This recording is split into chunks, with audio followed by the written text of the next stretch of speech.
Next question number 3 में, जब question number 1 में हमने ये मैट्रिक्स को सॉल्व करने के डिफरेंट मेथड कर रहे हैं हम। क्वेश्चन नंबर 1 में हमने क्रैमर रूल के साथ सॉल्व किया है। क्वेश्चन नंबर 2 में हमने इन्वर्स मेथड के साथ सॉल्व किया। अब क्वेश्चन नंबर 3 में हम मैट्रिक्स को एचलन फॉर्म के साथ देखेंगे कि एचलन या रिड्यूस एचलन फॉर्म के साथ हम किसी भी मैट्रिक्स को किस तरह सॉल्व कर सकते हैं। तो सबसे पहले एचलन फॉर्म है, तो एचलन फॉर्म का हमने जब रैंक ऑफ मैट्रिक्स आपको बताया उसमें भी यही बात बताई है। एचलन फॉर्म क्या होती है?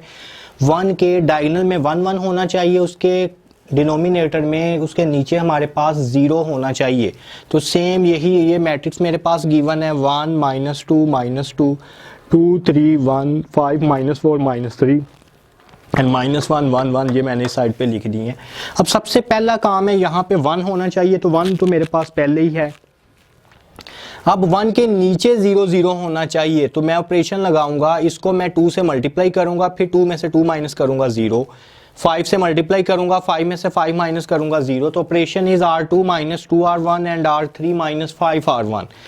यानी अगर मैं इसको 2 से मल्टीप्लाई करूं, 2 - 2 0, 2 से मल्टीप्लाई करूं -4, 3 -4 +4 आ जाएगा, 3 + 4 7, 1 -4 देन इज 5।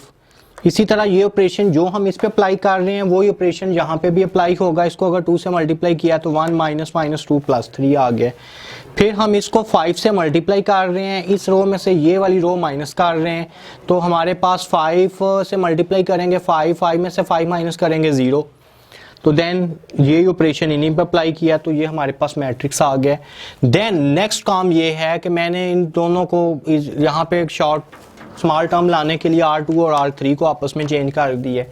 नेक्स्ट अगला टास्क हमारा ये है कि यहाँ पे 1 आना चाहिए। तो यहाँ पे 1 कैसे आएगा? अगर 1/6 से हम डिवाइड कर दें R2 को, तो 1/6 से मैंने R2 को डिवाइड कर दिया 0, 6/6 1, 7/6 and 6/6 is 1 and R3 is as it is 0, 7 5 and 3। Then next हम ये करेंगे, ये 1 है, इसके नीचे 0 आना चाहिए। तो 1 के नीचे 0 किस तरह आएगा? अगर मैं इसको 7 से मल्टीप्लाई करूं, फिर मैं 7 में से 7 माइनस करूं, तो यही ऑपरेशन मैंने यहाँ पे अप्लाई किया। तो पहले 1 है, 7 में से 7 माइनस किया, 0 आ गया। फिर इसको 7 से मल्टीप्लाई किया, 42, यहाँ पे 6 को अगर हम 49 और 6 आ गया। फिर 5 में से माइनस किया है, ये टर्म हमारे पास आ गई है। देन ये ऑपरेशन इस पे यूज किया है, इसको हमने पहले 7 के साथ मल्टीप्लाई किया है, फिर इसमें से ये माइनस किया है, तो 3 - 7 इज -4। देन नेक्स्ट टास्क ये होगा कि यहाँ पर 1 आना चाहिए। तो यहाँ पे 1 कैसे आएगा? अगर मैं इसको -6/19 से R3 को मल्टीप्लाई कर रहा हूँ, तो ये टर्म मेरे पास आ गई है। अब जब हम इसे लिखेंगे तो ये फर्स्ट x1 का कोफिशिएंट है, ये x2 का है, ये x3 का है, देन इट इज कांस्टेंट। तो x1 का क्या है coefficient? x1 -2x2 -2x3 equal to -1, ये फर्स्ट इक्वेशन बन गई है।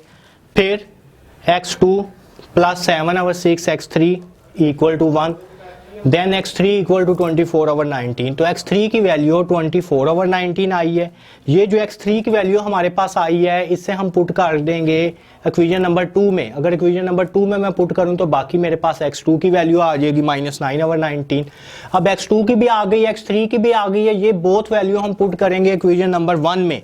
तो जब हम इक्वेशन नंबर 1 में पुट कर रहे हैं तो हमारे पास x2 भी x3 भी है, तो उसको सॉल्व करने से x1 की वैल्यू आ जाएगी। तो x1 की वैल्यू भी हमारे पास आ गई है, x2 की वैल्यू भी आ गई है, देन x3 की वैल्यू भी आ गई है। तो इस क्वेश्चन को हमने सॉल्व किया है। x1 की वैल्यू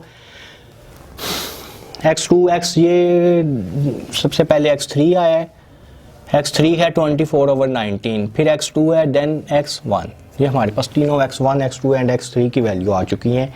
देन हम अभी इसी क्वेश्चन को, अभी तो हमने इसको सॉल्व किया है एचलन फॉर्म के साथ। एचलन फॉर्म क्या थी कि डायगोनल है, डायगोनल के नीचे 1 1 आना चाहिए। तो हमने जब इसको सॉल्व किया एचलन फॉर्म के साथ, तो ये हमारे पास x1 x2 x3 की वैल्यू आ गई है। ये नेक्स्ट हमने वही क्वेश्चन चल रहा है उस क्वेश्चन में ये था कि solve the matrix by echelon form and reduce echelon form. तो पहले हमने एचेलॉन फॉर्म के साथ x1 x2 एंड x3 की वैल्यू फाइंड की थी, वो ये आई थी, ये हमारे पास एचेलॉन फॉर्म थी। अब रिड्यूस एचेलॉन फॉर्म क्या होती है? एचेलॉन फॉर्म होती है 1 के नीचे 0 आना चाहिए। रिड्यूस एचेलॉन फॉर्म क्या है? 1 के ऊपर भी 0 आना चाहिए। ये जैसे 1 है, अगर मैं ये 1 है, ये एचेलॉन फॉर्म थी, 1 के नीचे 0 था। अब मैं क्या करूंगा? अब 1 के ऊपर भी 0 लेकर आऊंगा। तो जब मैं यहाँ पे 0 लेके आना चाह रहा हूं तो मैं क्या करूंगा? R2 को पहले 2 से मल्टीप्लाई करूंगा, फिर उससे मैं R1 में से ऐड करूंगा। तो यही मैंने ऑपरेशन लगाया है R1। मैं चेंजिंग कहाँ पे चाह रहा हूँ? R1 में, R1 प्लस 2R2, यानी R2 को 2 से मल्टीप्लाई किया है, फिर इसमें से ये हमने ऐड किया है, तो ये यहाँ पे 0 आया है। ये ऑपरेशन यहाँ पे अप्लाई कर दी है। नेक्स्ट हमारा टास्क ये है, ये 1 है, 1 के ऊपर भी 0 0 आना चाहिए। तो यहाँ पे 0 कैसे आएगा? अगर मैं इसको 7/6 के साथ मल्टीप्लाई करूँ R3 को, फिर R2 उसमें से माइनस कर दूँ, तो मेरे पास ये ऑपरेशन आ जाएगा। यानी ऑपरेशन में क्या इसमें यूज़ करूँगा? पहले R1 है, यहाँ पे मैं 0 लेके आना चाह रहा हूँ, यानी मैं 1/3 से R3 को मल्टीप्लाई किया है, फिर माइनस किया। 1/3 में से 1/3 माइनस करेंगे तो 0 आ जाएगा। देन जब ये करना है तो इसको 7/6 से मल्टीप्लाई करेंगे, फिर 7/6 में से 7/6 माइनस करेंगे तो 0 आ जाएगा। तो जब इसको ये दोनों ऑपरेशन हमने अप्लाई किए हैं तो ये हमारे पास इस फॉर्म में आ गया। अब 1 के नीचे भी 0 हैं, 1 के ऊपर भी 0 हैं, तो ये हमारे पास रिड्यूस एचेलॉन फॉर्म बन गई है। तो जो रिड्यूस एचेलॉन फॉर्म है, ये सबसे पहले x1 की वैल्यू 11/9 आ जाएगी, x1 0, x2 की वैल्यू -9/19 आ जाएगी, एंड x3 की वैल्यू 24/19 आ जाएगी। It's mean same value, x1 11/19, x2 -9/19 and x3 24/19। Answer दोनों से सेम ही आए हैं, रिड्यूस एचेलॉन फॉर्म के साथ भी एंड एचेलॉन फॉर्म के साथ भी। तो हमने इनको दोनों को अगर इसके साथ सॉल्व किया है तो x1 और x2 x3 की वैल्यू दोनों से सेम ही आ रही है। यानी बेसिकली हम इस एक्सरसाइज में क्या कर रहे हैं? इस एक्सरसाइज में हम डिफरेंट मेथड देख रहे हैं कि इक्वेशन को किस किस तरह सॉल्व कर सकते हैं। इससे पहले भी हमने इक्वेशन को सॉल्व किया हुआ था, हम साइमल्टेनियस इक्वेशन के साथ सॉल्व करते थे, फिर हम इसे सब्स्टिट्यूशन मेथड के साथ सॉल्व करते थे, इसी तरह डिफरेंट मेथड के साथ सॉल्व करते थे। अब जो इस एक्सरसाइज में हमने बेसिकली क्या सीखा है, इस एक्सरसाइज में हमने यही देखा है कि अगर कोई भी इक्वेशन है, अगर 3/3 का मैट्रिक्स इसमें डिस्कस कर रहे हैं कि 3/3 का अगर मैट्रिक्स हो, उसे हम क्रैमर रूल के साथ कैसे सॉल्व कर सकते हैं। फिर हमने क्रैमर रूल के बाद दूसरा मेथड इसमें इंट्रोड्यूस करवाया था कि जब हम इसे इन्वर्स मेथड के साथ सॉल्व करेंगे तो इन्वर्स मेथड के साथ किस तरह सॉल्व कर सकते हैं। देन हमने इसको जब सॉल्व किया है, थर्ड पे हमने इसको चेक कर लिया था कि Cramer rule, inverse method, then हमने इसे चेक किया कि एचेलॉन फॉर्म और रिड्यूस एचेलॉन फॉर्म के साथ अगर हमने इसे सॉल्व करना हो तो हम उसे किस तरह सॉल्व कर सकते हैं।